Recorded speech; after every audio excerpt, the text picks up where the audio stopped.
Je vais laisser le dernier prendre place. Merci d'être venus aussi nombreux pour revoir The French Dispatch. La projection, elle s'inscrit dans le cadre de la rétrospective consacrée au cinéaste Wes Anderson.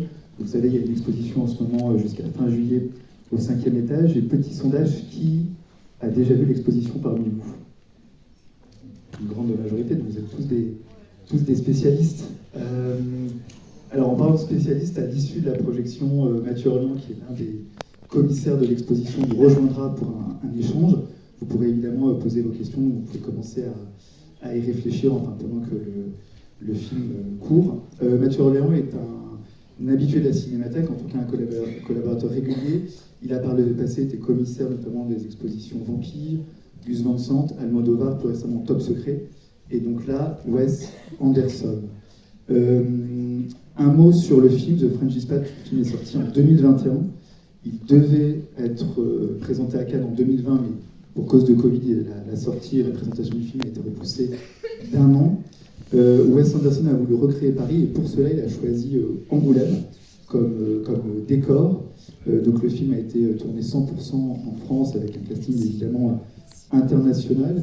Et j'aimerais, avant de vous laisser voir le film, vous lire une citation de Tilda Swinton. Tilda Swinton, vous le savez certainement, pour ceux qui ont du coup vu l'exposition et les films, est une actrice fidèle du... Alors, on va laisser le monsieur prendre place.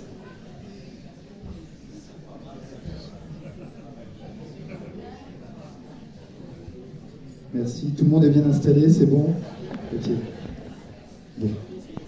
Donc je reprends. Tilda Swinton, qui est donc une actrice fidèle du cinéaste. Je vais vous lire un petit passage qui résume le film sans trop en dévoiler. Elle dit ceci: The French Dispatch est la lettre d'amour qu'adresse Wes à l'internationalisme, à la culture et à l'art béni du journalisme indépendant. Sur ce, bonne projection et à tout à l'heure.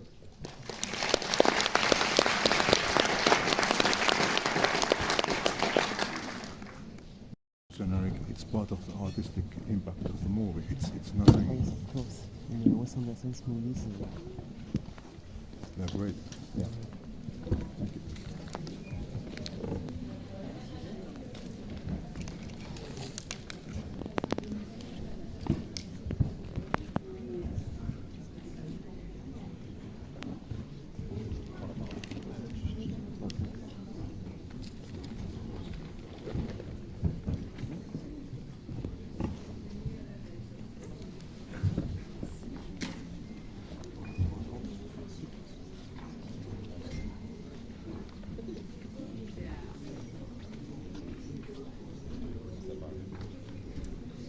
Bien.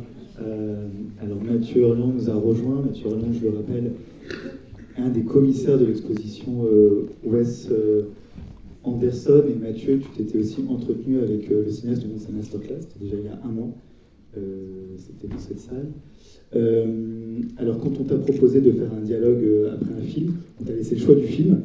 Et tu as choisi The French Dispatch. Pour quelle raison? Bonjour tout le monde. Alors c'est venu assez spontanément. Ça correspond aussi dans la chronologie de l'exposition au film que j'ai découvert au moment où on a su qu'on faisait cette exposition. Parce que forcément l'exposition prend du temps et elle ouvre aujourd'hui, mais ça fait déjà plus de 2 ans, 2 ans et demi qu'on y réfléchit ici à la Cinémathèque avec Frédéric Bonneau, le directeur. Et c'est vrai qu'à ce moment-là est sorti sur les écrans le French Dispatch. Donc qui du coup s'est associé un peu dans mon esprit à la naissance du projet. Évidemment, je connaissais les films de Wes Anderson précédents, mais il y a eu quelque chose de le revoir avec l'idée de savoir que je faisais l'exposition. Je pense que je ne l'ai pas vu de la même façon, donc il est devenu une sorte de Madeleine de Proust du projet, de son origine, et j'ai pris particulièrement beaucoup de plaisir à le voir. C'est aussi un film, je pense, qui est peut-être moins connu, moins aimé, plus crypté, donc l'idée de faire une rencontre après un film, c'est aussi l'occasion d'en parler puis d'échanger avec vous. Il y a certains films qui, disons, sont plus limpides, plus connus, où il y a déjà eu beaucoup d'exégèses, d'analyses, ou alors voilà, des films qui sont plus partagés. The French Dispatch, c'est peut-être pas le film le plus, alors je me trompe peut-être, mais j'ai l'impression pas le plus connu de ces films, même si c'est un de ses plus récents paradoxalement, donc il devrait être assez frais dans la mémoire des gens, mais je pense pas qu'il ait généré un tel culte comme on peut avoir autour de La Vie aquatique, ou comme on peut avoir autour de Tenenbaum ou de Moonrise Kingdom, qui sont vraiment très inscrits dans la mémoire collective, et Budapest Hotel évidemment. Donc je me suis dit que c'était un film qui avait besoin, ou qui générait une envie d'en parler un petit peu, quoi. D'ailleurs, qui découvrait le film? Je vous ai pas posé la question, mais qui découvrait le film pour la première fois? Donc je me trompe pas. C'est pas un film qui a été... Et pourtant, avec le casting international qu'il a, c'est aussi un film qui est vraiment très caractéristique de la méthode Wes Anderson, disons, des dernières années. On y retrouve absolument tous les collaborateurs les plus fidèles de Wes Anderson. Wes Anderson, il travaille vraiment selon le principe d'une troupe. C'est peut-être pas étonnant qu'il a fait ses premières armes quand il était tout jeune à l'université sur une scène de théâtre. Donc la référence au théâtre, on y reviendra peut-être tout à l'heure, est très importante pour lui. Et c'est vrai que dans son fonctionnement, les gens vivent ensemble dans un petit hôtel, là où il va décider de filmer. En l'occurrence ici c'est Angoulême, mais ça s'est reproduit sur d'autres films où ils sont comme ça à l'étranger, parce que peu de gens, personne n'habitait à Angoulême comme personne n'habitait à Görlitz en Allemagne pour le Grand Budapest Hotel. Donc il y a cette idée de troupe, et là on a vraiment l'apogée de sa troupe, c'est-à-dire qu'on retrouve à tous les différents corps de métier, toutes les différentes directions artistiques, tous les collaborateurs qu'il a depuis longtemps, que ce soit Stockhausen, qui est le chef décorateur, Alexandre Desplat à la musique, Milena Canonero pour la chef costumière. Donc on retrouve tout le monde. C'est un film très emblématique, là aussi c'est paradoxal, il n'est pas très connu, mais très emblématique de la méthode. On retrouve vraiment tout le monde autour de lui, et pourtant voilà, c'est un film qui, peut-être parce qu'il est crypté, un peu complexe, qu'il n'a pas connu au succès. On va essayer de le décoder. Tu vas être décodeur aujourd'hui. Mais on y reviendra justement sur cette méthode, et surtout sur les derniers films, comme tu le dis, l'idée de troupe, et presque d'enfermer ces comédiens, en tout cas dans un endroit. C'était le cas aussi, je crois, près de Madrid pour Asteroid City, parce qu'elle raconte Scarlett Johansson dans le catalogue, où elle dit qu'ils passaient des journées, en fait, des jours et nuits ensemble. Mais revenons peut-être sur la genèse du film. Alors Wes Anderson, c'est un amoureux de la France, un amoureux de Paris. Lui, il est né au Texas, donc Paris a toujours fait pas. Il est venu ici il est venu en France très jeune. Mais comment est née cette idée du film, et l'idée de faire un film, bien que le casting soit international, intégralement en France? C'est vrai qu'il revendique beaucoup que c'est un film français tourné en France. C'est pas un secret de dire qu'il vit aujourd'hui en France, entre la France et l'Angleterre, effectivement venant de son Texas natal. C'est à peu près au moment de Darjeeling Limited, où il travaille ici à Paris, où il n'est pas encore résident français, mais où il travaille ici parce qu'il est venu plusieurs fois. Il a été visiter le tournage de Sofia Coppola, Marie-Antoinette, qui était tournée à Paris. Et donc tout d'un coup, il y a eu une sorte de révélation qui, à mon avis, était plus ancienne, parce qu'il aime beaucoup le cinéma français, il connaissait très bien la culture française. Et c'est à ce moment-là où il décide de s'installer à Paris. Donc l'histoire et son rapport avec la France est ancien et date absolument pas effectivement de French Dispatch, mais French Dispatch est peut-être plus que tous les autres un film français. Sur les origines, je vais pouvoir en parler quand même un petit peu. Après, il faut dire que Wes Anderson est quand même quelqu'un d'assez secret. Donc on a dans l'exposition une très belle vitrine avec tous ses carnets préparatoires de films. Il est toujours à l'origine de ses propres projets en termes de scénario. Il travaille avec d'autres collaborateurs, mais c'est un cinéaste qui écrit ses films, ce qui n'est pas le cas toujours de tous les cinéastes, qui parfois prennent un scénario préexistant, travaillent avec des gens qui adaptent des romans et autres. Là, il y a vraiment un souci d'écrire ses propres films. Mais après, sur l'origine, il est assez secret. Il ne donne pas tous ses secrets de fabrication. Je ne sais pas d'où est vraiment venue totalement l'idée. En tout cas, je sais qu'il s'y est attelé avec Roman Coppola, avec lequel il a travaillé déjà depuis justement le Darjeeling Limited, et avec différents collaborateurs qui étaient autour de lui. Ils sont crédités au générique. Il y a Jason Schwartzman, l'acteur, donc un tout petit rôle dans le film, mais qui était l'acteur qu'il a révélé. C'est un peu son Jean-Pierre Léaud qu'il a révélé à 17 ans dans Rushmore. Et puis Hugo Guinness, qui est un artiste britannique qui aussi a collaboré à plusieurs de ses films. C'est d'ailleurs, entre parenthèses, intéressant de voir qu'il brise un petit peu les hiérarchies, la verticalité habituelle. Dans le cinéma, on sait qu'un réalisateur, un scénariste, parfois c'est le même, mais il y a quand même une hiérarchie entre les deux. C'est souvent très cadré qui est scénariste ou qui ne l'est pas. Et là, chez Wes Anderson, il y a souvent Jason Schwartzman, c'est plutôt un acteur, c'est même principalement un acteur. Et tout d'un coup, un acteur se retrouve être aussi scénariste, un artiste comme Hugo Guinness, qui n'écrit pas de scénario du tout, qui n'est pas romancier, se retrouve aussi à l'origine du projet. Donc ça, c'est intéressant de voir comment il brouille aussi les cartes, et il travaille avec des gens qui ne sont pas forcément identifiés, estampillés par l'industrie à Los Angeles, par une guilde des scénaristes. Il prend des gens qui appartiennent un petit peu à d'autres corps de métier. D'ailleurs, c'est pour ça qu'il fait ses films en France, en Europe, et c'est du coup pas du tout soumis à ce carcan, à mon avis, il le vivrait comme ça, hollywoodien. Donc comment l'idée est venue, je ne sais pas précisément. En tout cas, c'est sûr que je pense qu'il y a quelque chose autour de cette question de l'exil et effectivement de son statut d'exilé vivant en Europe américain. Hugo Guinness appelle ça des sortes d'exilés à l'envers, parce que d'habitude, les États-Unis étant une grande puissance, c'est plutôt des gens qui viennent aux États-Unis, qui viennent de plein de pays différents, et les Américains sont plutôt ceux qui dominent dans leur pays, et ils sont rarement dans une position d'exilé, c'est une caricature qu'il donne, mais c'est lui qui a inventé cette expression, et je pense qu'ils se sont amusés effectivement à travailler cette notion d'exil à l'envers, d'Américains qui seraient partis des États-Unis et se seraient installés dans un autre pays. Donc je pense que c'est très flagrant, entre autres dans le dernier épisode, dans le dernier récit, celui du personnage de Brooke Wright, où on sent effectivement très fort, il y a plusieurs moments sur la question du pays natal, du manque, de l'exil, vu de manière assez personnelle, parce que comme on y reviendra après, les héros sont des journalistes, ils s'expriment, il y a la voix off, donc on est vraiment dans l'intériorité du personnage, et on a accès à quelque chose d'assez émouvant, et je pense que c'est une des origines du projet. Cette question de l'exil, la question d'être ailleurs, elle traverse un petit peu son cinéma déjà. Dans le Grand Budapest Hotel, il y a une scène assez émouvante où le jeune Zero Mustapha, le petit lobby boy, raconte qu'il a perdu toute sa famille dans la guerre et qu'il est orphelin, et donc il est aussi un exilé sans papier. Mais c'est vrai que c'était pris dans un contexte d'un film qui est un film d'action, qui est un film plutôt burlesque, qui n'a pas cette même dimension, je pense, émotionnelle que French Dispatch. Donc c'est pas quelque chose sur lequel on s'attarde trop, puis c'est un personnage parmi d'autres. Alors que là, ils partagent tous ce point commun, tous les journalistes et le rédacteur en chef, d'être tous des exilés, tous des gens qui ont quitté leur pays, qui sont un peu déracinés. Et donc ça prend une force, je pense, ça prend une certaine épaisseur, mais une certaine force qui est aussi peut-être plus développée que dans, si on cite un dernier film qui a aussi ce thème-là, qui serait le Darjeeling Limited. Mais Darjeeling Limited, c'est plus un voyage initiatique de 3 frères américains, certes, qui vont en Inde retrouver leur mère. Leur mère est partie et s'est installée dans un monastère dans l'Himalaya. Mais c'est le temps d'un voyage et c'est plutôt les retrouvailles avec la mère qui visent plutôt que véritablement de s'installer en Inde, ou même si l'Inde, évidemment, est un pays qui impacte visuellement le film.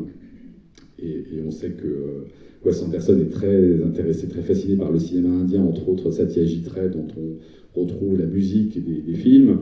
Dans le film, il a utilisé de la musique bengali de Satyajit Ray pour illustrer son propre film, mais c'est pas vraiment un film sur l'exil. Il s'agit jamais vraiment de personnages qui ont fait le choix de s'installer en Inde. Ils traversent un paysage comme ils traverseraient un film, une projection, pour retrouver quelque chose qui est plus de l'ordre de l'affect, de la famille. Donc en ça, c'est un peu différent, ce film-là. Et tu as parlé des journalistes, et c'est en fait aussi une ode au journalisme, et une revue en particulier qui est le New Yorker ici. Voilà.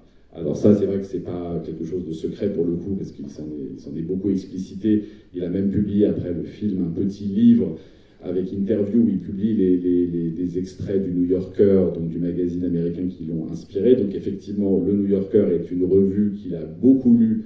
Quand on l'a interviewé, il nous a un petit peu raconté. Donc c'est une revue qui date des années 20 américaines, et qui avait ce ton très impertinent, beaucoup d'humour, mais aussi qui faisait travailler des très grandes plumes, à la fois des journalistes de très haute volée et aussi des écrivains. Ça va de Nabokov à Truman Capote, en passant par James Baldwin, qui est un petit peu cité ici, ou beaucoup d'écrivains, on ne va pas tous les citer, qui sont évidemment présents. Mais c'est une revue qui est un magazine qu'il aimait beaucoup, qu'il lisait beaucoup quand il était au lycée, beaucoup à l'université. C'est là qu'il a découvert un petit peu Salinger. Il y a un très fameux portrait de Salinger qui a été fait dans le New Yorker. C'est là aussi où il découvre les critiques de cinéma de Pauline Kael, qui écrivait pour le New Yorker. Donc c'est vraiment quelque chose qu'il a beaucoup aimé, qu'il a beaucoup accompagné toute sa vie, toute sa formation. Et donc je pense qu'il a voulu rendre hommage effectivement à cette revue, à ce qu'elle était. Effectivement, il y avait beaucoup de journalistes qui étaient parfois envoyés pour faire des reportages ou qui vivaient à l'étranger. Donc il a eu vraiment envie de rendre hommage à ce journal, à ce magazine. D'ailleurs, il le raconte lui-même, comme il est un peu fétichiste, collectionneur on y reviendra peut-être après, il collectionne tout ce qu'il fait pour les films, mais il collectionne d'autres choses que ce qu'il fait pour les films, mais il a une grande collection de New Yorker, parce qu'il raconte que c'était très dur à trouver dans les années 2000, et puis qu'il a acheté un fonds à l'université de Berkeley qui voulait se débarrasser de leur collection de New Yorker, peut-être parce qu'il l'avait en double, je ne connais pas le détail, mais en tout cas il les a achetés, donc il les avait chez lui. Il était aussi très fasciné par les dessins des couvertures. Il y avait une impertinence dans les dessins, que ce soit les dessins de Sampé, de Steinberg. Il y a beaucoup aussi de grands dessinateurs qui ont travaillé pour le New Yorker. Et donc ça a été effectivement une référence. Et il a voulu structurer son film comme un journal, avec effectivement des rubriques plus ou moins courtes. Chaque rubrique, voilà, exactement. On voit le chemin de fer au mur, on le voit dans l'expo. Et chaque journaliste a sa rubrique. Chaque rubrique du coup devient un récit. On change de narrateur. Ça ressemble en ça à un film à sketch, qui était une des grandes références de ce film-là, de structurer ça comme un film à sketch. Il y a moins de films à sketch aujourd'hui au cinéma, mais ça a été une très grande mode dans les années 60, qui est à peu près l'époque dans laquelle ça se situe. Disons, le film se situe, il n'y a pas de date précise, je pense pas, mais entre 60, 70, ouais, 50, 70.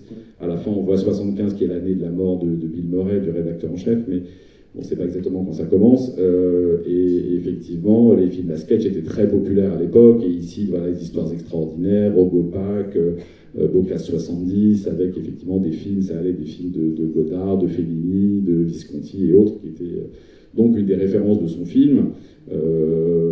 Sauf que voilà, la particularité, c'est que c'est structuré par une revue. Dans les films à sketch, souvent les sketchs sont très indépendants les uns des autres, ou ont peut-être un thème commun, ou viennent d'un auteur commun, comme les histoires extraordinaires adaptées de Poe. Mais là, il y a vraiment une sorte de méga structure qui est celle ça je crois jamais été fait, d'un journal, et c'est comme si on parcourait les pages d'un journal. Et donc, comme dans un journal, quand on change d'article, on change d'écrivain, on change d'auteur, on change de point de vue. Donc là aussi, on change de narrateur. Il y a plusieurs narrateurs. Ça peut donner un peu le tournis, ce film au début. Mais aussi, c'est quand même trop téléforme. Oui. Tout, la couleur, bon, le noir et blanc, exactement. Les décors, et puis il finit par l'animation.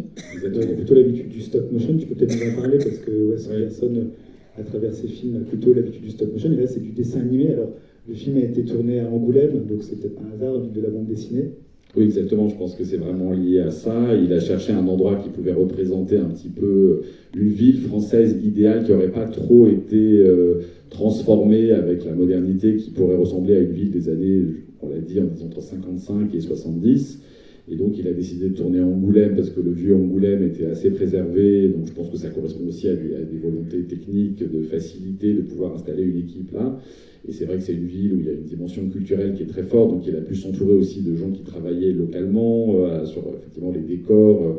Comme tu l'as dit, effectivement c'est une ville où il y a beaucoup le rapport à la fois à l'animation et à la bande dessinée, donc il s'est entouré de beaucoup de gens là-bas. Ça c'est quelque chose qui est très particulier à Wes Anderson. Il travaille souvent avec des équipes locales sur place. Même si les films ont l'air toujours d'être un petit peu déconnectés, d'être très oniriques, de se passer dans des espaces-temps un petit peu flous, les noms des villes, les noms des pays sont transformés. Par ailleurs, ça passe par un enracinement dans le travail. Et donc, il ne fait jamais faire par un directeur artistique des faux tableaux, il demande à un vrai peintre. Si le peintre a 13 ans, comme dans Moonrise Kingdom, il cherche à travers les États-Unis pendant un an un enfant de 13 ans qui est capable de peindre, plutôt que de demander à un directeur artistique de faire un pseudo-peinture de 13 ans. Donc il y a dans cette étrangeté, dans cette facticité voulue, je pense, artificialité voulue de Wes Anderson, il travaille toujours avec des gens de manière très concrète. Donc là, c'est le cas pour les œuvres de Moses Rosenthal, c'est des œuvres d'un artiste. Exactement. Et donc effectivement, la dimension artistique, elle est intéressante dans ce film, disons à 3 endroits. Il y a, pour revenir à l'animation après, donc il y a 3 applications très fortes artistiques dans ce film. Il y a les couvertures du New Yorker, donc il a travaillé avec un illustrateur catalan espagnol, Javi Aznarez, qui a fait tous les fausses couvertures, les couvertures du New Yorker revisité, donc le French Dispatch. Donc ça, vous pouvez les voir dans l'expo par exemple, et on voit bien que c'est pas fait à la va-vite du tout, même si parfois ça passe très vite dans le plan. Comme toujours chez Wes Anderson, j'ai dit, il y a un enracinement, il y a un travail, et chaque objet doit être fait de la meilleure façon, presque comme s'il existait individuellement et qu'il pouvait justement être montré dans une expo. Et donc il a travaillé avec Javi Aznarez, il y a le moindre détail, le prix, les différents prix dans différents pays, l'éditeur. Enfin, c'est vraiment un objet en soi qui est absolument magnifique. Donc il a beaucoup travaillé avec Aznarez, qui a fait aussi le générique de fin, qui fait aussi des cartons entre chaque chapitre. Et on voit d'ailleurs dans le générique de fin les modèles, j'y reviendrai peut-être après, les modèles très précis du New Yorker, parce que c'est pas simplement le New Yorker comme concept. Après, il a choisi des auteurs. Et donc chaque personnage du film est lié à un auteur réel ou à deux auteurs un petit peu mélangés du New Yorker. Là, je peux faire une parenthèse que c'est intéressant. Donc Bill Murray, c'est vraiment un modèle, c'est Harold Ross qui était le fondateur du New Yorker. Ensuite, le personnage de Frances McDormand, c'est vraiment très calé sur Marvis Galant, qui était une autrice canadienne vivant à Paris et qui a beaucoup suivi les événements de mai 68. Il y a même des phrases qui sont dites en voix off, qui sont des moments, des extraits des textes de Marvis Galant, où elle parle du narcissisme révolutionnaire de la jeunesse. Enfin, il y a des formulations très poétiques qui viennent vraiment d'elle. Le personnage de Jeffrey Wright, alors je me rappelle, Jeffrey Wright, c'est vraiment Baldwin, et I.J. Liebling, qui à la fin de sa vie écrivait des chroniques culinaires. Baldwin, c'est plutôt pour le côté africain-américain, homosexuel, résident en France, donc il y avait beaucoup de points communs évidemment. Alors Tilda Swinton, c'est un peu un mélange de S.N. Berman, qui écrivait aussi pour le New Yorker, qui était entre autres qui avait fait le portrait du galeriste d'art Lord Duvin, qui est un personnage de Adrienne Brody. Mais c'est aussi Rosamond Bernier, qui était une conférencière, disons, qui travaillait beaucoup à l'État de New York, qui avait créé la revue L'Œil. Et donc voilà, c'est aussi un des modèles. Donc c'est un film où il y a beaucoup de, c'est pas le cas dans tous ces films, où il y a beaucoup de modèles cachés. Et en fait, derrière chaque personnage de fiction, il y a des personnages réels. Je l'ai dit pour Adrienne Brody, Lord Duvin, le galeriste, pour par exemple la collectionneuse Mac Lampett, Lois Smith, qui à la fin accueille la toile dans son musée. C'était Dominique de Ménil, et le musée fait par Renzo Piano à Houston. Donc tout le film est très codé. Encore une fois, c'est pas le cas de tous les films. C'est pour ça que ce film, il s'apprécie encore plus quand on a un petit peu lu dessus, parce qu'il y a un humour assez amusant là-dessus. Donc il y a Javier Aznares, pour revenir à l'art, qui a fait tous ses dessins inspirés de l'époque New Yorker. Il y a évidemment les peintures de Rosenthaler, donc c'est tout le premier épisode, premier récit, le chef-d'œuvre en béton. Et effectivement, il a travaillé avec Sandro Kopp, qui est un artiste allemand, néo-zélandais, qui a fait toutes les peintures pour le film.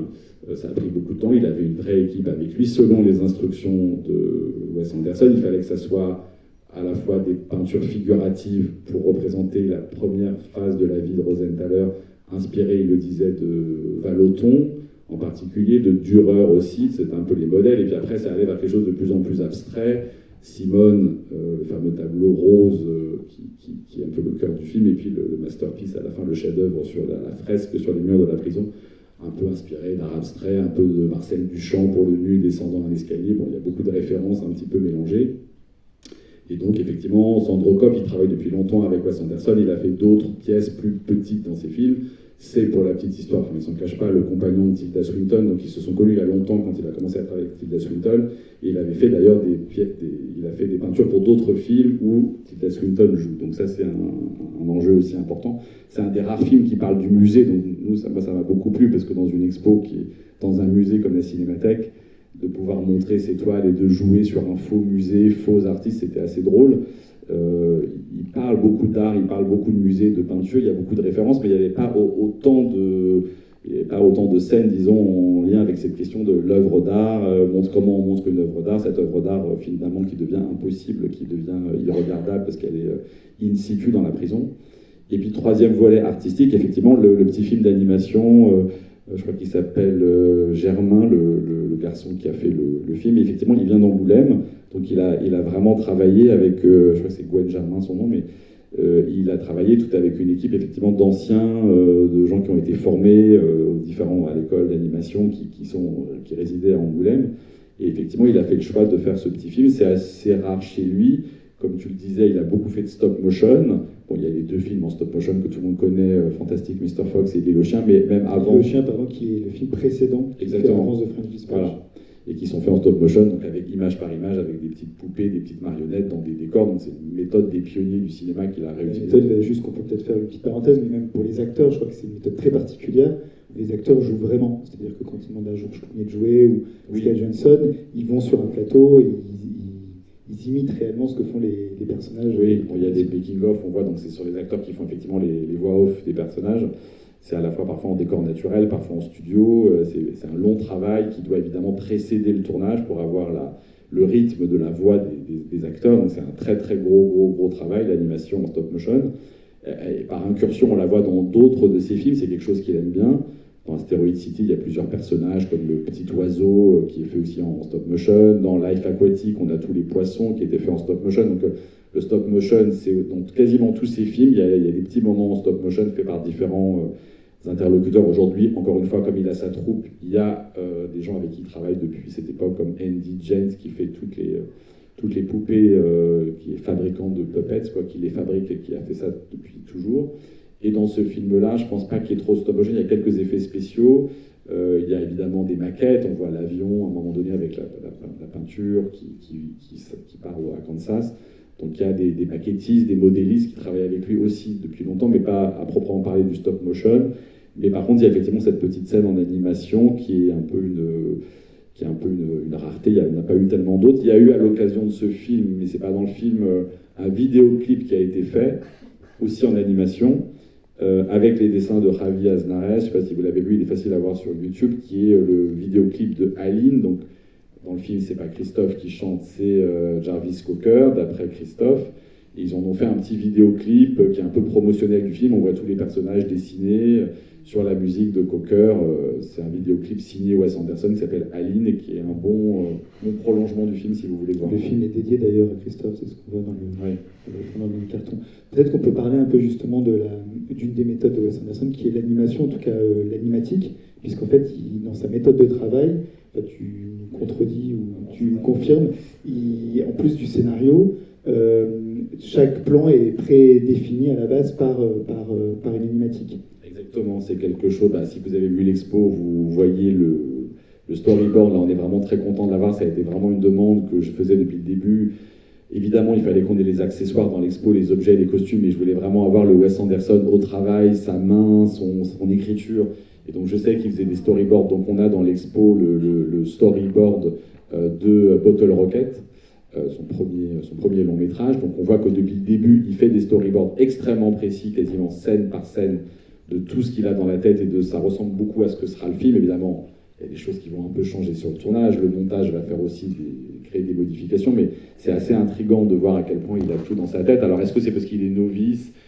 À l'époque, il était autodidacte, il n'a pas fait d'école de cinéma, donc peut-être par peur d'arriver sur un tournage, il s'est dit il faut que j'ai tout dans ma tête parce qu'on va me demander qu'est-ce que je veux et je ne saurais pas ce que je veux exactement ou comment le formuler. Donc c'est un outil très utile de communication avec ses équipes, donc il fait des storyboards et effectivement il en fait toujours. Mais à un moment donné, il a rencontré des animateurs et il s'est rendu compte qu'il pouvait transformer ces storyboards, donc qui sont purement dessinés en papier, en films d'animation. Et donc depuis quelques années, surtout depuis la période où il a fait ses films en stop motion, même si ça n'a rien à voir, mais parce que les films en stop motion demandent beaucoup de temps de conceptualisation en amont, il a demandé entre autres à un des animateurs qui s'appelle Jay Clark de de transformer ses dessins de storyboard en films animés qu'il appelle animatics. Et ça, je pense que c'est quelque chose d'assez exceptionnel pour les longs métrages en live action, je veux dire avec des acteurs. Pour un dessin animé, c'est différent, mais je pense que c'est une méthode de travail particulière. Enfin, tous les comédiens qu'on a rencontrés y ont accès et trouvent ça, on n'a jamais vu ça ailleurs, et trouvent ça à la fois passionnant, ça donne un sens du rythme, ça donne des idées du cas, donc ils se rendent compte de à quoi va ressembler le plan. En même temps, c'est un peu intimidant, parce que ce que j'ai pas dit, c'est qu'en le transformant en film, Wes Anderson fait la voix de tous les personnages. Donc autant le dessin est muet, il y a des cases, il y a des choses écrites, mais il n'y a pas de voix. L'animatique, on voit Wes Anderson qui fait tous les personnages. Et pour Ralph Fiennes, ou Tilda Swinton, Scarlett Johansson, on a interviewé pas mal de gens, c'est un peu intimidant parce que c'est du coup, ça donne un carcan, ça donne des idées, mais en même temps, il est très ouvert aux nuances et à la transformation, mais ça donne quand même un aspect peut-être un peu étrange quand on arrive sur un tournage. Et donc, oui, justement, tu t'es entretenu avec deux acteurs, ils sont dans le catalogue de l'exposition, donc Jason Schwartzman et Tilda Swinton. Il y a aussi, je disais, un entretien de Scarlett Johansson. Quelle est leur part est-ce qu'il y a une part d'improvisation justement dans...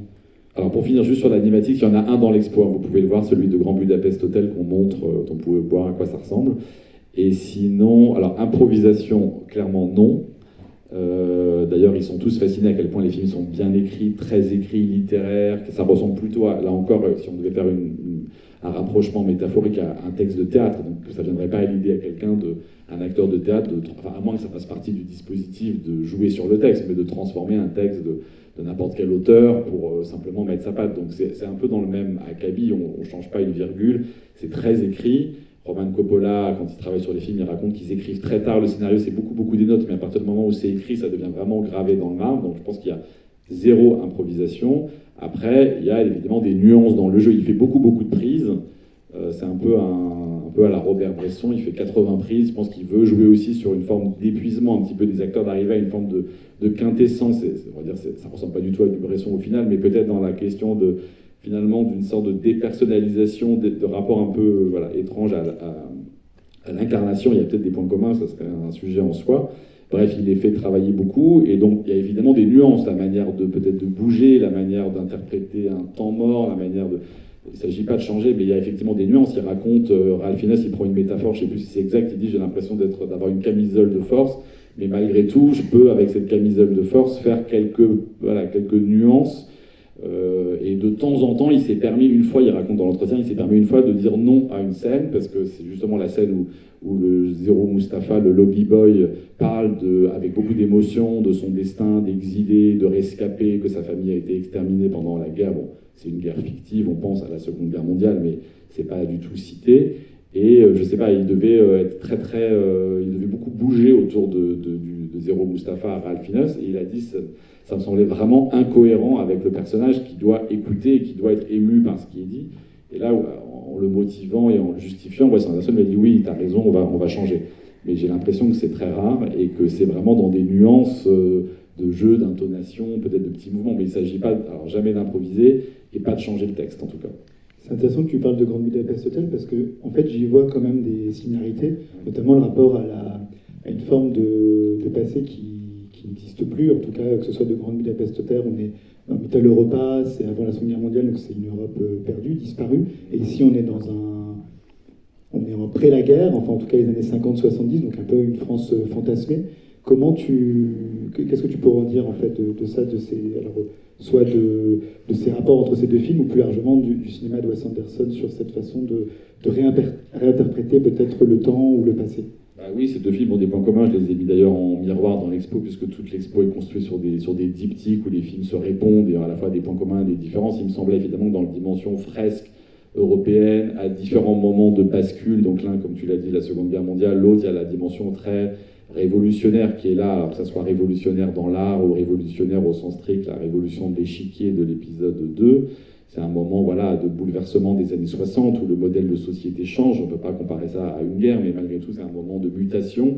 Donc c'est deux moments, effectivement, où l'Europe se modifie, se transforme, et comment ça impacte les corps, les gens, le récit, la manière de s'exprimer. Donc oui, il y a des points communs. Tous les deux aussi sont basés il y a une dimension littéraire assez forte, parce qu'on l'a dit sur le New Yorker, donc sur des vrais écrits.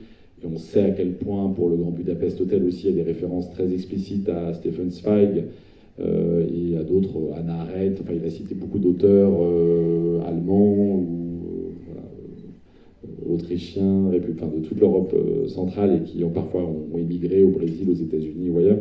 Et comment justement cette question de l'exil pouvait se répercuter dans leurs textes. Donc il y a ce point commun aussi. Donc et puis dans la dimension aussi un petit peu de film dans film, de multitude de récits, il y a aussi des points communs. C'est de films choraux, de films complexes, de films avec un certain nombre à la fois de mégastructures, de chapitrages et de récits dans le récit. Donc on peut y voir des points communs. Peut-être une différence, c'est que comme je l'ai dit, dans French Dispatch, c'est vraiment la subjectivité des auteurs qui est mise en avant. Et d'ailleurs, comment d'ailleurs le personnage de Bill Murray, le rédacteur en chef, essaie de ne pas les frustrer, de les pousser dans leur plus grande intimité, dans leur plus grande subjectivité. D'ailleurs, à la fin, quand Jeffrey Wright dit qu'il a enlevé ce passage sur le poison qui a finalement un goût inouï, il lui dit de le rajouter. Donc, comment il essaie de briser tout ce qui est l'ordre de l'autocensure. Donc chaque narrateur dans le film a vécu une expérience et des parties prenantes dans le récit. Il raconte quelque chose de son souvenir, de sa mémoire. C'est très investi. Alors que dans le Grand Budapest Hotel, d'abord, il y a moins de narrateurs, c'est un peu moins complexe. Et le narrateur, le romancier qu'on voit jeune, interprété par Jude Law, il n'a pas vécu son histoire. Il a entendu l'histoire parce qu'il a rencontré le Zero Mustapha âgé. Il a entendu son histoire, il n'a fait que l'écrire comme un auditeur qui a entendu une histoire incroyable et qui va se contenter de la raconter sans l'avoir vécu. Alors que là, les personnages, les narrateurs ont tous vécu ce qu'ils racontent, Et donc, c'est un peu différent. Il y a deux approches, on pourrait dire, différentes dans le récit.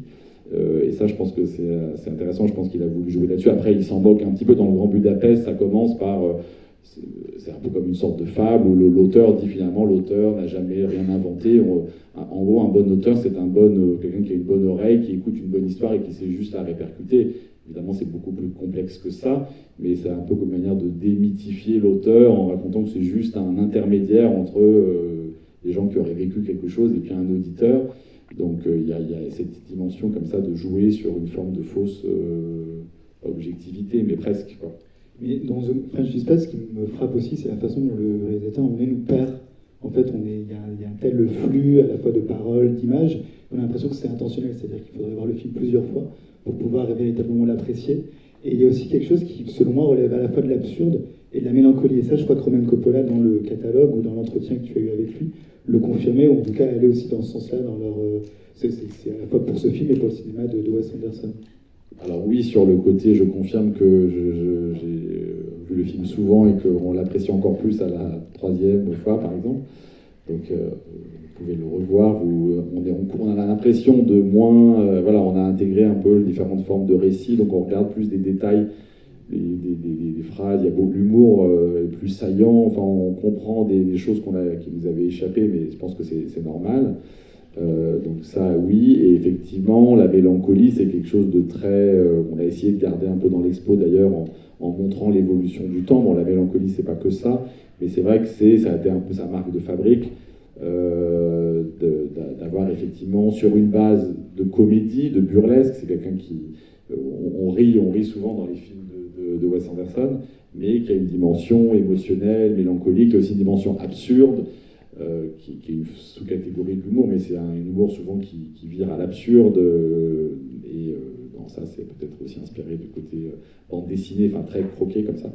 Mais la mélancolie, oui, certainement, il y a une mélancolie, il y a un aspect sombre dans son cinéma dont on ne se souvient pas toujours, mais il y a toujours voilà, quelque chose de la mort, de la guerre, de la disparition de la famille Tenenbaum, du suicide, peut-être pas de l'inceste vraiment, mais il y a beaucoup de problématiques que les personnages traversent, même si on se souvient parfois de l'aspect plus lyrique, pop, voilà, burlesque, il y a souvent une dimension plus sombre. Et voilà, quand Budapest Hotel, il y a la guerre, alors, on a l'impression qu'il y a une pudeur qui fait qu'il n'affronte pas toujours, elle est souvent hors champ, la violence. Dans Grand Budapest Hotel, Zéro Mustapha est amoureux de cette jeune femme, Agatha, qui meurt. Bon, voilà, elle meurt, elle s'est juste dit dans la voix off qu'elle est morte. Il l'affronte pas visuellement, il essaie de passer vite là-dessus, mais ça crée au final une teinte un petit peu sombre et une teinte mélancolique, oui. Parce que justement, quand j'ai lu la revue de presse du film, j'étais à cette époque, la critique avait quand même été assez rude par rapport à The French Dispatch, et ça tu l'expliques justement par rapport à ça, sur ce changement. Il a parfois été un peu caricaturé comme étant un cinéaste de la maison de poupée, avec à la fois les histoires dans les histoires, donc la maison de poupée un peu métaphorique, et puis la maison de poupée au sens effectivement de décor dans le décor, d'artificialité. Ça c'est quelque chose qu'on retrouve souvent dans son cinéma. Et du coup, peut-être là, ça a été effectivement moins perçu, moins aimé, parce que difficulté de se rattacher, peut-être que l'histoire du New Yorker allait plus loin que pour le public européen, qu'elle aurait été pour le public américain, où le film n'a pas été très bien distribué non plus. Pourtant, pour le public français, je trouve qu'il y a une dimension assez amusante, quoi. On a l'impression qu'il parle en assumant d'être un étranger, des choses qui font un petit peu... de la ville, d'ailleurs. Ouais, en surblasé, un peu des caricatures de ce qu'on pourrait imaginer de la France, avec le goût pour l'art, qui est la première partie, la vie culturelle en France, qui est très forte. Le deuxième, c'est le côté révolution, la mobilisation politique. À la fin, il s'en moque d'ailleurs en disant que les services funéraires sont en grève, la revendication. Et puis le côté culinaire, la nourriture. Donc voilà, à partir de certains clichés, il assume de partir de ça. Il transforme ça selon sa propre vision, selon son prisme, et aussi selon son amour du cinéma français. C'est vrai que c'est quelque chose qu'il aime depuis très longtemps, et ce sont des films qui sont très référencés. Ça aurait pu être une porte d'entrée pour le public, de voir à quel point il cite vraiment clairement. Il y a des choses qui viennent de Jean Vigo, Zéro de conduite, sur le dortoir. Il y a des choses qui viennent clairement de Truffaut, de Godard, la chinoise, l'époque un peu révolutionnaire. Masculin, féminin, bon, c'est le coiffeur, évidemment, voilà. Mais on voit aussi la référence à Godard, Tati. Tati sur le premier plan, évidemment la ville et la revue, le serveur qui rentre, c'est vraiment la maison c'est le début de mon oncle, c'est très fascinant. On a l'impression qu'il y a un personnage à la fin chez les truands qui ressemble à Jean-Pierre Melville avec son chapeau et les lunettes. Enfin, c'est truffé à la fois de citations, références, on pense aussi à Louis Malle. Enfin, c'est volontaire, c'est quelqu'un qui travaille vraiment, même s'il ne s'agit pas de transformer chaque film en un hommage, mais il y a quand même souvent derrière chaque film une cinéphilie qui s'exprime. Je l'ai déjà dit pour Darjeeling Limited, à quel point c'était un film sous, disons, les auspices à la fois de Satyajit Ray et du cinéaste américain qui a beaucoup filmé en Inde, qui est James Ivory, dont il utilise aussi les musiques. Donc il y avait ça. Je sais que La vie aquatique est clairement aussi revendiquée. À chaque fois, c'est clairement revendiqué. Je veux dire, il utilise des musiques, donc les gens sont au générique, il les cite. Il ne s'agit pas de dissimuler des références, il s'agit de rendre hommage, mais je pense qu'après, il le transforme évidemment d'une façon telle qu'on est très loin du plagiat ou de quelque chose qui soit au premier degré. C'est très élaboré. Et donc La vie aquatique était clairement une citation des films de Cousteau, qui était aussi un cinéaste et qui n'était pas qu'un océanographe. Et donc effectivement, pour ce film-là, French Dispatch, on retrouve beaucoup ce goût pour le cinéma français des années 60, comme dans Asteroid City, le film qui fera après, qui se situe dans le désert américain dans les années 50. C'est truffé de références très directes à ce cinéma-là, à l'acteur studio, à Marilyn Monroe, au film de Joshua Logan, au film de Sturgis, au film de Huston. Enfin, c'est clairement cité de Kazan. Enfin, c'est très explicite, même jusqu'au film. Désert américain, mais tourné en Espagne. Donc. Tourné en Parce Espagne. qu'on y revient, c'est vraiment cette particularité-là. Alors depuis quel film? Depuis Grand Budapest Hotel, où il tourne à l'étranger de Grand Budapest, qu'il a tourné non pas à Budapest, mais en Allemagne. Celui-ci le tourne donc à Angoulême et à Astéroïde en Espagne. Et donc, son équipe se retrouve sur plusieurs semaines à un même endroit, à un même lieu. Exactement. Alors en fait, au début, disons, il est américain, les premiers films sont vraiment tournés aux États-Unis, et je pense qu'il a beaucoup aimé dans Tenenbaum, c'est cette idée qu'il tourne à New York, mais comme je l'ai dit, il transforme les noms, il transforme tous les aspects qui pourraient avoir un impact un peu naturaliste, réaliste. Il les gomme et il transforme en une ville fictive. Donc il change la marque, le nom des taxis, les noms des rues sont changés, donc on est perdu, quoi. On est hors des repères habituels. On peut pressentir qu'on est à New York du fait de l'architecture, du fait de l'ambiance. Il tourne une scène dans le Muséum d'histoire naturelle, mais c'est quand même très crypté. Et je pense qu'il aime beaucoup ça, c'est-à-dire investir un lieu qui a un rapport avec ce que veut raconter le film, et peut-être que là, il y a le côté Salinger, il parlait beaucoup pour la famille Tenenbaum de références littéraires, mais de le transformer, d'être dans un lieu, de le customiser dans une maison, dans un endroit, voilà, de le transformer de l'intérieur. Ça, c'est quelque chose, je pense, qui fait vraiment partie de sa méthode de travail. C'est le paradoxe d'être à la fois ancré dans un vrai lieu et de le transformer, mais selon ses propres règles du jeu, quoi. Et je pense que du coup, ce qu'il aime moins, c'est tourner dans un studio. Pour l'instant, il ne l'a fait qu'une fois. C'est à Cinecittà pour La vie aquatique, où là, il fallait un studio parce qu'il fallait avoir un bateau énorme. Il y a ce fameux plan du bateau, la tranche du bateau, où on voit le laboratoire des cinémas, comment on fait un film sous l'eau. Donc c'était des moyens qui étaient démesurés. Je crois qu'il n'a pas aimé parce qu'il a eu l'impression de ne pas pouvoir tout contrôler. Je ne sais pas s'il a aimé tourner, parce qu'il dit qu'il n'a pas aimé tourner en studio parce que quelque chose lui échappait. Il a préféré revenir à une dimension un peu plus, paradoxalement plus humaine. On a l'impression que c'est des films, mais en fait, énormes. En fait, c'est des films même relativement de budget moyen et relativement à taille humaine, et dans des espaces qu'il peut contrôler et pas dans le côté anonyme du studio qui, on pourrait dire, permet de recréer ce qu'on veut. Non, je pense qu'il, pour le Grand Budapest, il a transformé un ancien centre commercial de l'ex-RDA à la frontière polonaise à Görlitz en palace. Et du coup, il n'y a pas d'extérieur parce que le palace n'existe pas. Du coup, il fait faire la maquette qu'on voit dans l'expo qui représente le faux Budapest Hotel vu de l'extérieur. Et effectivement, French Dispatch à Angoulême, Asteroid City dans le désert espagnol censé représenter la Californie ou le Nevada. Donc c'est vraiment cette méthode de transformer un lieu, mais de vraiment s'ancrer dans ce lieu-là et de son histoire, comme on l'a dit tout à l'heure pour Angoulême, des gens qui travaillent, des gens qui sont autour. L'idée de troupe, voilà, l'idée de théâtre, si tu veux aussi en parler, mais l'idée de troupe aussi de réunir tous les comédiens ensemble et que d'un coup il n'y ait plus vraiment d'ego et que les comédiens ne se retrouvent pas juste le jour du plateau. Qui dorment ensemble, qui dînent. Ils viennent quelques jours avant, ils viennent quelques jours après, ils sont là un peu plus longtemps.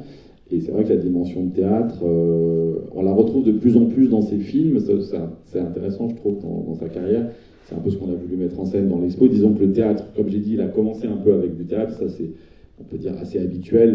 Il avait une petite caméra Super 8, mais quand on est adolescent, on ne peut pas fabriquer un film. Ça demande trop de moyens et d'équipe. Donc le théâtre, c'est souvent plus simple. parce que c'est le cours de théâtre du lycée qui vous permet d'explorer un petit peu l'idée de la mise en scène. Donc il a commencé comme ça.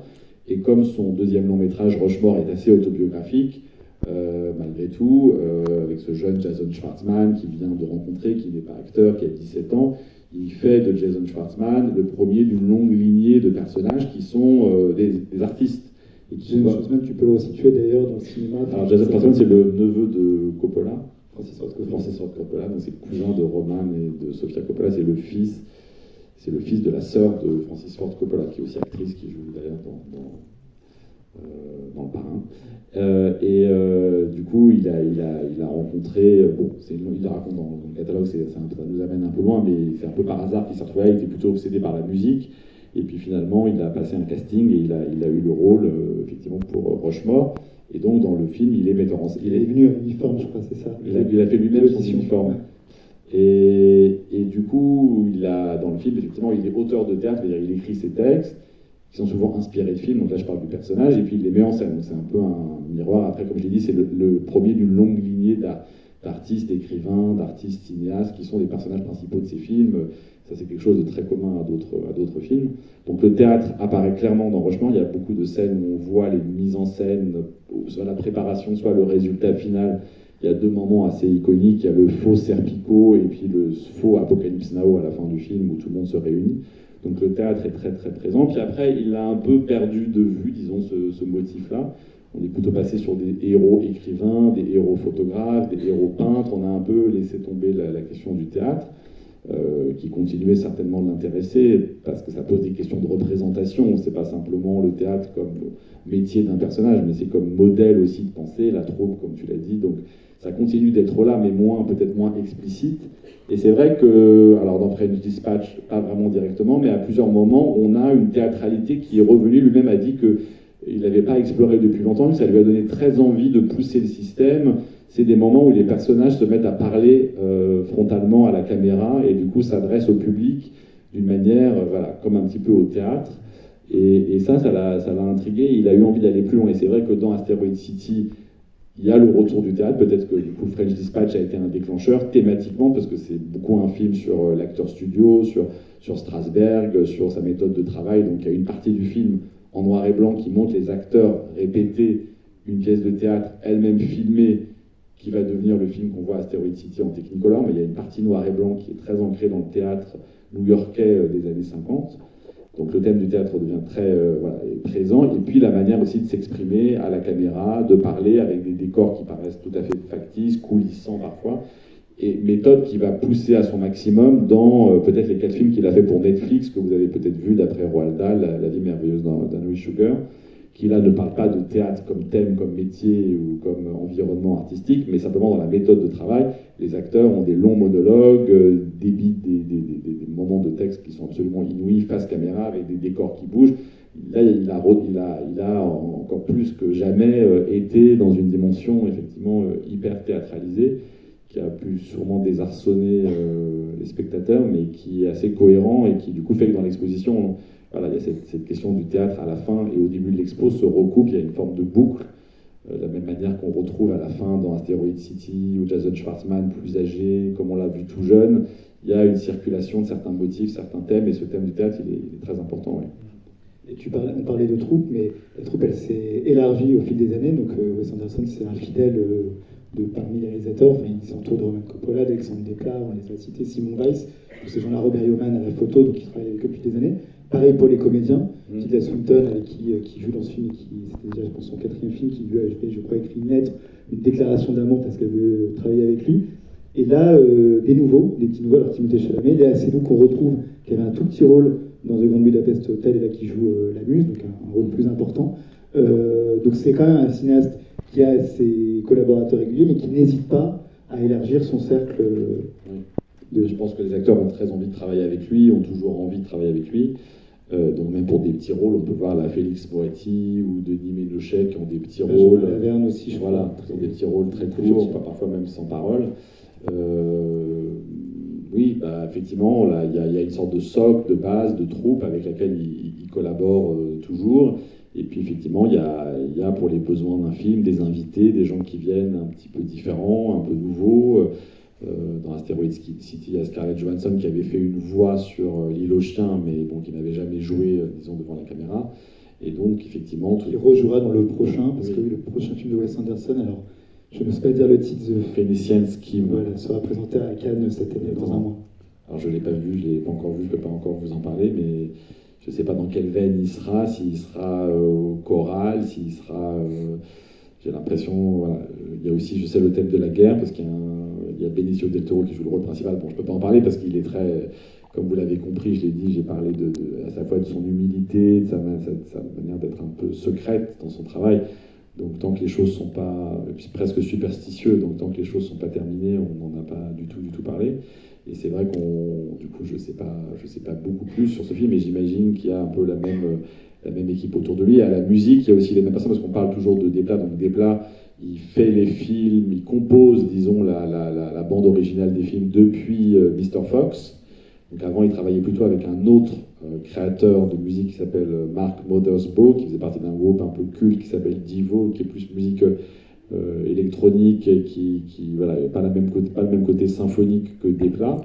Donc c'est vraiment ces deux associés les plus fidèles en termes de composition originale.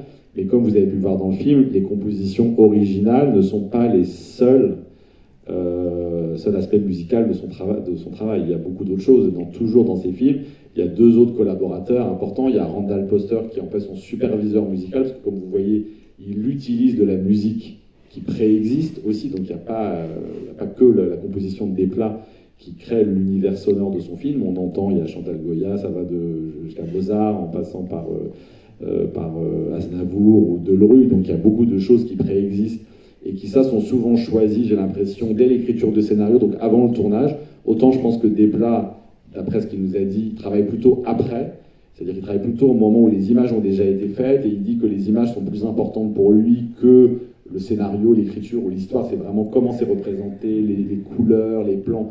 Donc Desplat, il va travailler plutôt après, ça va l'amener jusqu'au montage, et le montage va vraiment s'affiner avec la musique pour avoir cette question du rythme qui est très importante chez lui.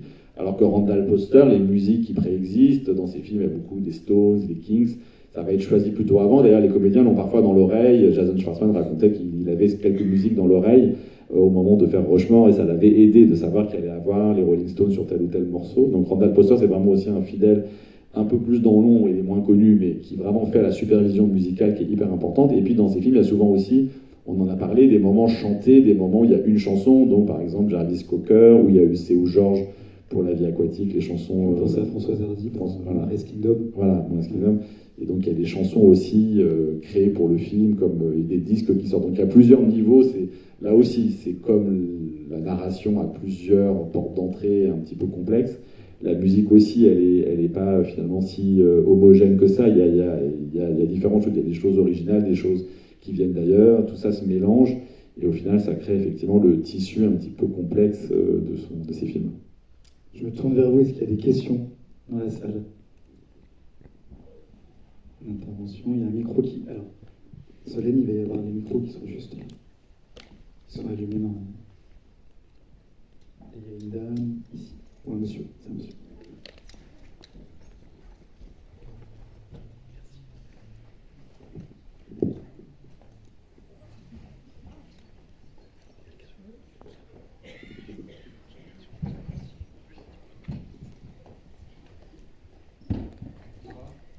Bonsoir. Il est allumé en principe. Oui, vous avez parlé du fait qu'il a déjà tout le film dans la tête quand il commence et qu'il a fait des storyboards. Moi, ça m'a fait penser à Hitchcock. Hitchcock, il travaille, il coécrit le scénario de tous ses films. Il ne se crédite pas au générique comme scénariste. Et par contre, il a absolument tout en tête, ce qui fait que quand il vient filmer, il sait où est la position de la caméra, quel plan on va faire, combien de temps, etc. Tout ça. Donc, est-ce qu'il y a quelque chose d'Hitchcock chez lui dans la manière de tourner Alors, d'abord, sur la première partie de la réflexion, voilà, quand je parlais de cette méthode, évidemment, il n'est pas le seul au monde, Wes Anderson, à imaginer ce que seraient les cadres de chacun de ses plans, les storyboardés, les penser avant. C'est sûr qu'il y en a d'autres. Il y a différents courants dans le cinéma, et c'est vrai qu'il y a des familles. Après, je ne sais pas si c'est Hitchcock qui vraiment les dessinait lui-même. La particularité, en tout cas, de Wes Anderson, c'est que c'est lui-même qui dessine. Je sais que sur certains, on a beaucoup de beaux storyboards dans les collections de la Cinémathèque qui sont faits par des storyboarders pour des cinéastes. Là, c'est vrai que la particularité de Wes Anderson, qui là est peut-être plus rare, c'est qu'il les dessine lui-même et qu'il ne les fait pas faire par un storyboarder, si ce n'est l'étape que j'ai dit d'animation, mais qui est encore différente. Donc ça, c'est pour, effectivement, on pourrait dire qu'ils appartiennent à une famille de cinéastes qui ont qui réfléchissent à la position du regard de manière très précise, du cadre, et que l'improvisation n'a pas tellement lieu d'être comme chez Hitchcock. Certainement, je ne suis pas un spécialiste d'Hitchcock, mais de ce que je connais d'Hitchcock. Après, la dimension Hitchcockienne, du coup, de ce côté-là, du côté des dispositifs, un peu de vision, tout ça, oui, il y a certainement des points communs. Il aime beaucoup Hitchcock, il le cite régulièrement comme un modèle. Je pense que c'est de toute façon un tissage, un collage entre plusieurs références, et que Hitchcock est présent. Il y a quelques films où il y a des choses Hitchcockiennes très précises citées. Ça ne veut pas dire que ça en est le modèle le plus important, mais dans les entretiens qu'on a fait plusieurs fois, il l'a cité, par exemple, la robe de Scarlett Johansson dans Asteroid City. Alors ça paraît un détail, mais vraiment conçue comme la robe de Grace Kelly dans Fenêtre sur cour, et donc certainement, peut-être aussi, du coup, ça m'a fait penser que tous les plans d'échange, si vous avez vu le film, entre Jason Schwartzman, le photographe, et la star, ils sont dans 2 bungalows et ils discutent par fenêtre interposée. Il y a un peu le dispositif de Fenêtre sur cour, si ce n'est que Grace Kelly, dans le film, elle est plutôt de son côté à lui. Là, elle serait comme si elle était projetée en face. Donc on peut y penser. Après, je ne dirais pas qu'Asteroid City est tout ne provient pas ou n'advient pas avec Fenêtre sur cour, mais c'est un petit peu présent. De la même manière, pour prendre un autre exemple, que là c'est assez clair, il y a une scène de course-poursuite dans Grand Budapest Hotel avec Jeff Goldblum et Willem Dafoe qui va le tuer dans un musée désert à Berlin, enfin à Görlitz, mais qui est cette ville un peu d'Europe de l'Est, qui m'a fait penser, j'ai fait trop vite, à Berlin dans Le Rideau déchiré. Il y a une scène très connue où Paul Newman veut échapper à la surveillance des agents soviétiques, et finalement il y en a un qui arrive à le poursuivre. Il y a une course-poursuite dans un musée un peu désert, qui a été fait d'ailleurs je crois en studio et en dessin, parce qu'ils n'ont pas pu aller tourner à Berlin-Est à l'époque, c'était impossible. Donc je pense que les extérieurs étaient tournés, je ne sais plus dans quel pays, et les intérieurs étaient complètement factices, mais dans la mise en scène ça ressemble vraiment au Rideau déchiré. Donc je pense qu'à plusieurs endroits, oui, on pourrait retrouver du Hitchcock, et certainement qu'en tout cas ils appartiennent à une même famille de cinéastes qui ont une obsession du cadre, du point de vue, une sorte de méthodologie au carré. Mais c'est pas le seul qui cite, il en cite beaucoup. Il a une grande générosité cinéphilique, et c'est vrai que ça va de Bogdanovich à Ozu, en passant par... il est très vaste. Il raconte d'ailleurs il met à disposition pendant le tournage, comme les gens vivent dans un hôtel tous ensemble, il y a une sorte de vidéothèque un peu idéale que les gens ont le droit d'aller, évidemment, peuvent aller voir ou non des films qui sont un peu les anges gardiens de ce film qu'il est en train de faire, et qui l'ont peut-être un petit peu inspiré. Donc les gens parfois découvrent des films en prenant le DVD le soir dans leur chambre. Évidemment, le sujet n'a rien à voir, mais moi j'ai aussi pensé à Denis de Rochefort, l'idée de choisir de vivre, prendre une ville de France et de vraiment l'investir et de faire travailler vraiment toute la ville. Oui, on peut. Après, je ne pense pas qu'il ait cité précisément Jacques Demy, mais oui, c'est vrai qu'il y avait cet enjeu, même dès les parapluies de Cherbourg, où ils ont comme ça peint des rues entières de Cherbourg, collé des affiches colorées et transformé effectivement la ville un peu comme une image mentale. Oui, certainement, mais en tout cas, il y a beaucoup de références au cinéma français dans ce film, mais il n'a pas tout explicité, mais c'est très très ouvert, hein. Je suis d'accord. D'autres réactions? Bonsoir. Merci beaucoup pour cette exposition très intéressante et ce dialogue. Une question peut-être un peu plus personnelle pour vous deux. Quel est votre Wes Anderson préféré? J'ai répondu tout à l'heure en choisissant French Dispatch, mais c'est un de mes préférés. Je ne sais pas, peut-être parce que, comme je l'ai dit, il a coïncidé avec le moment où le projet est né, qu'il y a eu un investissement émotionnel un peu différent. Après, j'aime beaucoup Darjeeling Limited aussi, qui est peut-être un peu à l'inverse de celui-là, beaucoup plus dans une épure, un récit beaucoup plus simple, quelque chose qui a à voir avec presque un autre versant de son cinéma. C'est peut-être un film presque un peu à part. Dans l'expo, je l'ai mis vis-à-vis de Moonrise Kingdom. Il partage aussi cette dimension d'épure, ce rapport à l'enfance, aux souvenirs d'enfance, l'un clairement avec des enfants, Moonrise et Darjeeling, plutôt sur les souvenirs que trois frères peuvent partager des années après, des secrets de leur enfance qui sont un peu enfouis et qui font ressortir. Mais c'est vrai que j'aime beaucoup aussi Darjeeling, qui était un tour de force incroyable de tourner dans un train en mouvement en Inde, de transformer, là encore, j'ai dit tout à l'heure, d'investir un lieu d'un train, d'un wagon pour le transformer en studio de cinéma en mouvement. Donc c'est un film aussi qui, moi, me plaît beaucoup. C'est marrant parce que l'expo, elle est coproduite, juste pour finir, à part des Anglais, elle va ensuite au Design Museum à Londres.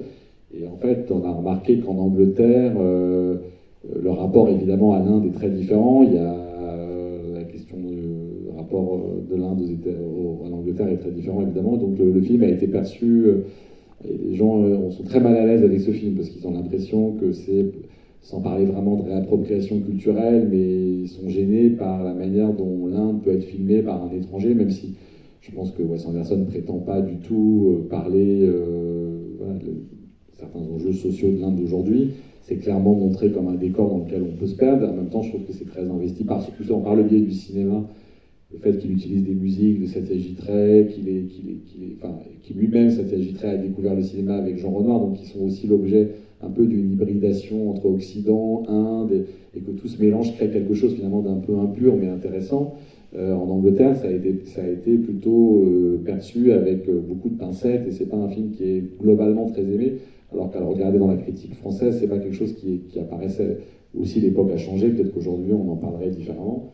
On est plus sensible, et c'est bien, à ces questions, même si je pense que le film, en l'occurrence, n'est pas forcément critiquable à cet endroit. Après, je peux respecter qu'on puisse le critiquer là. Je trouve qu'il y a un aspect même un peu documentaire dans certains moments du film, où l'Inde existe vraiment, c'est pas un tour de force. Il travaille en plus avec des collaborateurs indiens depuis longtemps, comme Wally Sarlouwalia, qui joue le chef de cabine, mais qui jouait déjà dans Life Aquatic, qui est un acteur, mais aussi un joaillier de Jaipur, qui a fait des objets, donc avec qui il travaille depuis longtemps. Bref, c'est pour une sorte de perception. Moi, en tout cas, c'est un film que j'aime beaucoup, mais c'est vrai que c'est un film qui peut être perçu différemment. Et toi, alors, ton film préféré? Je pense que c'est Moonrise Kingdom. J'ai La famille Tenenbaum et Moonrise Kingdom. Ouais, les deux. Est-ce qu'il y a d'autres interventions? Ouais, juste là. Et tu peux, alors avant qu'on donne la parole, tu peux peut-être nous dire un mot, t'évoquer ce long processus, puisque tu es commissaire de l'exposition, 2 ans et demi de travail. Avec Wes Anderson, c'est la première exposition consacrée au cinéaste donc, au niveau mondial. À quel moment lui il intervient, comment il a travaillé? Il a énormément donné de ses archives, de ses collections, des carnets, on le voit dans l'exposition. Comment lui est intervenu, enfin comment toi déjà tu as travaillé avec le Design Museum et aussi avec Wes Anderson? Oui, forcément, c'est une exposition, on travaille main dans la main avec le cinéaste. Après, lui, il était en train de préparer son film, il avait aussi beaucoup de choses à préparer, donc on se voyait sur des temps réduits, on voyait aussi beaucoup ses collaborateurs. L'idée de la troupe, on en a bien parlé, donc l'idée du groupe autour de lui, il existe vraiment, il y a des gens qui ont vraiment toute sa confiance pour travailler avec lui. Après, il y a plusieurs étapes, il y a d'abord le scénario de l'expo, qu'est-ce qu'on raconte, comment on le raconte, il y a l'idée des duos des films, est-ce qu'il était d'accord avec cette vision? Et puis ensuite, qu'est-ce qu'on montre? Et il y avait à la fois évidemment tout ce qui a été produit pour les films qu'on voit dans les films. Et puis ce que j'ai dit, moi je me suis beaucoup battu pour qu'il y ait des choses de sa main, de comment il fabrique ses films, les dessins, les storyboards, les carnets, les polaroids, tout ce qu'il fait lui un peu en secret et que ça soit pas absent de l'expo. Alors les maquettes, c'est pas lui, mais ce qu'il fait vraiment lui. Après, les maquettes préparatoires, évidemment, oui, de tous ses collaborateurs. Ça, c'était plus simple à obtenir parce qu'en plus, comme vous vous doutez, il garde tout. Il a créé aussi sa société de production pour ça, pour garder ses archives, parce que le premier film était fait sans lui en tant que producteur. Et il a vu que tout avait été jeté à la benne, et donc il a décidé aussi de créer cette société pour contrôler cet aspect du travail qui vient après de conservation. Et donc voilà, il y avait différentes étapes, il y a eu les montages des extraits de films qu'il a validés, et puis c'est vrai qu'il y a un enjeu qui vient encore après, tout ça c'est la scénographie. Donc on a travaillé avec une équipe anglaise qu'il connaît bien, avec laquelle il a travaillé sur d'autres projets à Londres, même s'il n'y a encore une fois jamais eu d'expo rétrospective de son travail. Il avait fait des petits sortes de showcase de son travail à Londres, et donc un scénographe qui effectivement mettait en scène à la fois les idées qu'on pouvait avoir, mais apportait ses propres idées évidemment, le traitement de la couleur. On n'avait pas forcément vu les choses comme ça. Moi je trouve ça très beau, ce dégradé de rouge, mais j'avais plutôt imaginé au contraire que chaque partie aurait une couleur différente.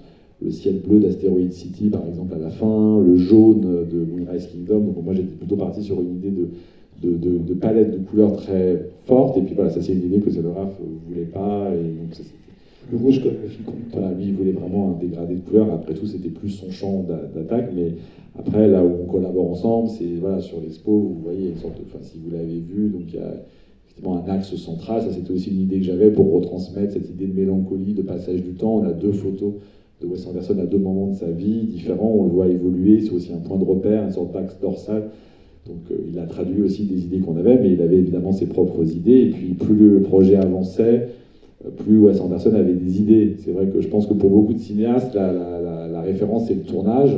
Et donc on se dit, plus le tournage avance, pour eux c'est le montage de l'expo, c'est le tournage, plus ça avance, plus il faut qu'on décide les choses. Alors qu'en fait dans une expo, les choses doivent être décidées bien en amont. Parce que si on a une idée, il faut, elle est où l'œuvre, est-ce qu'elle est encadrée, est-ce qu'elle est certifiée, d'où elle vient. Donc il avait un peu, même s'il connaissait le langage d'expo, il y a eu un moment donné où on s'est rendu compte qu'il avait envie d'ajouter ou envie de proposer des choses nouvelles, parce que la date se rapprochait, alors qu'en fait, on était déjà un peu trop tard. Donc il y a eu, après on ne peut pas dire non à tout, il y a eu des choses qui étaient en plus intéressantes.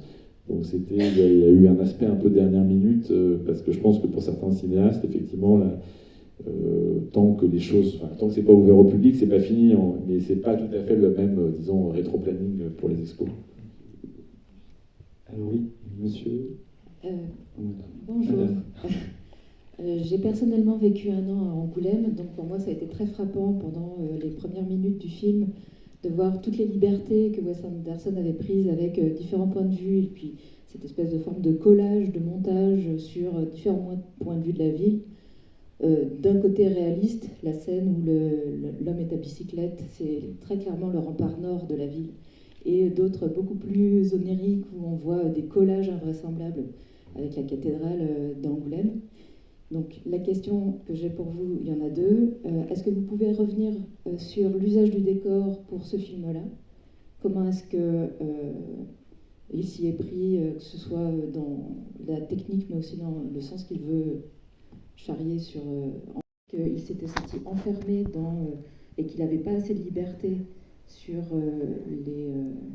les tournages en plateau. Et là, pour le coup, je ne comprends pas, puisqu'il a pris quand même beaucoup de liberté sur la ville d'Angoulême pour créer une ville qui n'existe pas. Donc 2 questions. Les décors et la liberté de décor. Pour revenir sur la deuxième question, c'est-à-dire qu'à Angoulême, il décide de tourner à Angoulême, donc il est un peu maître à bord de comment il veut traiter les choses. Alors dans un studio de cinéma qui est un décor beaucoup plus neutre, il y a beaucoup plus de contraintes, c'était Cinecittà avec des équipes qu'il n'avait pas forcément choisies, italiennes, qui travaillaient là-bas, donc c'est beaucoup plus contraignant en fait. Et on est obligé de se soumettre aux règles de Cinecittà, qui ne sont pas forcément les règles de Wes Anderson. Donc il faut trouver des terrains d'entente entre ses équipes à lui et ceux qui décident, qui sont les directeurs et les équipes du studio. On tourne dans un studio, on ne peut pas faire ce qu'on veut, alors qu'à Angoulême, alors certes, comme dans tout lieu, quand on travaille, si on customise une maison à New York ou des lieux à Angoulême, j'y reviendrai après, il y a évidemment les propriétaires de ces lieux avec lesquels il faut négocier, mais c'était visiblement plus simple d'avoir leur accord qu'à Cinecittà. Après, je pense que Cinecittà, c'était aussi l'envergure du projet qui était énorme et qui l'a un peu déstabilisé. Il y avait des scènes, alors là, c'est pas le rapport au studio, mais c'est des scènes tournées en mer. La mer était très agitée. Il y avait ce décor gigantesque du bateau qu'il a fallu amener, je crois, d'Afrique du Sud pour le couper. Donc il y avait une envergure, disons, c'est lui qui raconte, qui l'a un peu angoissé, qui était peut-être un peu démesuré, et que lui, il aime être dans une logique plutôt théâtrale, plutôt petite, plus petite. C'est pour ça qu'après, il a fait en réaction vraiment Darjeeling Limited, où ils sont partis en Inde dans un petite équipe, tournée dans un wagon de train, qui évidemment est un espace beaucoup plus circonscrit et beaucoup moins vertigineux que le studio, avec ce côté un peu, voilà, c'est du studio de Fellini. Je pense qu'il était très excité à l'idée d'y aller. Je pense qu'il a plus ou moins tourné dans le fameux studio 5 de Fellini, mais qu'il y a eu une forme de vertige. Je ne dis pas que tout dans le film était sous le mode de l'angoisse ou du stress, mais il raconte après coup que ce n'était pas le tournage qu'il ait préféré, qu'il préférait beaucoup, comme Moonrise Kingdom aussi, qui sont dans des maisons, dans une île. Il pouvait beaucoup plus contrôler ce rapport à l'espace-temps que dans un studio, et de toutes les règles qui sont très importantes dans un studio. Et et qui peut-être font un peu peur. C'était que son quatrième film, donc il était relativement assez jeune. Alors après, pour revenir à Angoulême, à la différence de vous, je n'ai été qu'une fois à Angoulême, donc je ne suis pas capable de voir, et tant mieux, je sais que c'est quelque chose que je vois moi et qui m'amuse quand on voit Paris au cinéma et comment on prend des libertés sur des quartiers. Effectivement, il y a des phénomènes d'accélération, il y a des fausses perspectives, des choses qui sont totalement... Donc je ne sais pas en l'occurrence comment il a transformé, je sais qu'évidemment, on le voit bien, il y a des scènes de rue, il y a des choses qui sont tournées en extérieur, et puis il a investi des lieux pour recréer l'université, pour recréer le dortoir, pour recréer évidemment la prison d'Ennui, qui est un bâtiment qui était, je pense, désaffecté à Angoulême, dont on reconnaît la chose qu'on doit bien voir, je pense que c'est la toiture, la verrière, et le reste a évidemment été transformé pour faire une prison. Et donc il a travaillé très en amont, les équipes sont venues, alors les acteurs un temps, mais les techniciens beaucoup plus longtemps, que ce soit les directeurs artistiques du film, que ce soit, qui s'appelait Kevin Timon Hill, que ce soit le chef décorateur Adam Stockhausen, parce qu'ils ont dû effectivement venir trouver les lieux qu'ils pouvaient utiliser, voir comment ils pourraient les transformer, et donc ça prenait beaucoup de temps, et là le storyboard aide, parce que le storyboard permet de voir ce que la caméra va filmer, et donc ils peuvent se dire, voilà, si par exemple la caméra filme une partie du décor et pas le dos du décor ou pas une partie du décor, on n'est pas obligé, parce que ça coûte cher, de tout transformer, on peut laisser de côté et ne transformer que ce qui sera visible par la caméra. C'est aussi peut-être pour ça que le storyboard est très utile, c'est que ça permet d'anticiper. Donc après, on n'a pas le droit de se tromper, on n'a pas le droit de changer, parce que tout est fait pour la caméra, et que si on veut changer de perspective, peut-être que finalement le dos du décor ou la côté n'a pas été fait. Donc après, précisément, je ne suis pas dans ce détail-là de la cartographie d'Angoulême, de savoir quel quartier a été effectivement utilisé, plus qu'un autre, mais je pense que ça correspond assez bien à sa méthode de travail, comme à Görlitz, par exemple, pour le Grand Budapest Hotel, on avait parlé un peu d'écho entre les deux films, où effectivement il y a des choses tournées en extérieur, donc là on voit la ville, et à la fois Görlitz et Angoulême lui plaisent, parce qu'on pouvait facilement imaginer à Görlitz l'Europe des années 30 et à Angoulême la France des années 60 sans faire trop d'effets spéciaux et sans trop transformer. Et puis effectivement des lieux par contre qui sont transformés, comme le centre commercial qui devient un hôtel, qui devient le palace, comme effectivement la prison transformée à l'intérieur d'un bâtiment industriel, et comment ensuite il investit des lieux dans la même ville pour faciliter. Alors, je crois qu'il a quand même été autour d'Angoulême, il devait y avoir quelques lieux qui ont été tournés en dehors d'Angoulême, comme à Görlitz, il a aussi tourné un peu dans la région, parce qu'il n'a pas pu tout trouver, mais il a circonscrit, parce que comme je le disais, c'est des films qui paraissent comme ça un peu voilà, assez ambitieux en termes de mise en scène, mais je pense que relativement à un film de super-héros venu des studios américains, c'est des films relativement, finalement, à moyen budget. On va dire pas un petit budget, évidemment, c'est pas de petits films, mais à moyen budget. Donc la question de l'argent, elle se pose toujours, et il ne peut pas tourner une scène ici, une scène à l'autre bout du pays, parce que les gens étaient vraiment basés à Angoulême, et donc il fallait vraiment rester dans la région, comme il l'a fait pour Asteroid City, où il y a quelques scènes en studio, mais la plupart c'est vraiment tourné en Espagne, à Chinchon, il ne fallait pas trop en bouger, quoi. Après, voilà, c'est de manière plus générale. C'est vrai que sur ce film, j'ai pas été sur le tournage, je ne sais pas précisément tous les lieux qui ont été investis, mais je pense que c'est assez représentatif de cette idée de jouer extérieur-intérieur, et que les intérieurs sont particulièrement transformés, et je pense qu'on ne ressemble pas du tout à l'existant. Je crois qu'il a visité 10 villes avant de choisir Angoulême. Oui, bonsoir. Peut-être une dernière... Bonjour, voilà. je voulais revenir sur une caractéristique des films de Wes Anderson, c'est sa palette de couleurs. Sa palette de couleurs qui est bien particulière. Alors ça procède bien à l'effet décor, l'effet théâtre, on comprend bien, mais je voudrais savoir comment il choisit justement les couleurs de sa palette de couleurs. Et comme j'ai lu aussi qu'il ne travaillait pas en numérique, mais il travaillait avec la pellicule. Et donc comment... techniquement, il obtient ses couleurs et comment il les choisit pour tel. Vous avez raison de dire qu'il tourne toujours en pellicule, ce qui est assez rare aujourd'hui. Enfin, il y a d'autres cinéastes comme Tarantino qui travaillent toujours aussi en 35 mm, mais il tourne effectivement toujours en pellicule. Après, il monte en numérique, et ce qu'on voit ici, c'est évidemment du 4K et c'est pas de la pellicule, mais il tourne effectivement. Et donc l'impact, le côté chimique est très important. Et il travaille toujours aussi avec le même chef opérateur depuis le début. Robert Yeoman, c'est que le dernier film qui n'a pas été fait, qui n'est pas encore sorti, le Phoenician Scheme, où il a changé. Parenthèse, Robert Yeoman qui viendra à la Cinémathèque à la fin du mois de mai, pour une discussion avant la projection de The Grand Budapest Hotel. Peut-être c'est le moment de lui poser la question, parce qu'effectivement, je sais qu'en tout cas, avec tous les collaborateurs avec lesquels il travaille, la question des couleurs, et alors, Robert Yeoman, on ne l'a pas interviewé, donc j'imagine que c'est pareil pour lui, mais effectivement, sur les nuances de couleurs, sur les costumes, sur les décors, sur la manière de repeindre certains décors, évidemment, est primordial pour créer au final une forme d'unité que lui a clairement dans son esprit, et qui a évidemment, les couleurs ont une signification très importante pour lui. Et que je sais que sur, par exemple, le bleu, dans l'entretien, Milena Cardonero racontait sur le bleu de la vie aquatique, il y a eu beaucoup de discussions sur les teintes de bleu, sur un bleu un peu argenté, enfin il y a eu beaucoup de nuanciers qui ont été faites, à chaque fois argumentés l'un par l'autre, par des références ou autres. Donc effectivement, toutes ces couleurs sont très importantes. On parle dans le livre la peinture dans le Grand Budapest Hotel pour les initiés, si vous vous souvenez, c'est un peu la peinture qui est le déclencheur de l'action, le garçon à la pomme. Et on a un petit bout d'entretien avec Michael Taylor, qui est l'artiste, le vrai artiste qui a fait la peinture, qui est soi-disant une peinture Renaissance dans le film qu'on retrouve beaucoup. Ça a été des premières couches sur le tableau, même si on ne le voit pas trop. C'est ce rouge qui était derrière la personne. Donc je pense qu'à tous les niveaux du décor, du costume, de l'objet qu'on va retrouver sur le mur, la question du choix des couleurs, elle est extrêmement importante pour finir par raconter quelque chose comme une grammaire, comme un langage dont je pense seul lui a vraiment, et peut-être lui, son chef opérateur, justement, il faudrait lui demander, a conscience. Je pense qu'après tous les corps de métier ne savent pas forcément comment ça va se répartir à l'intérieur du plan, mais évidemment que lui a quelque chose qui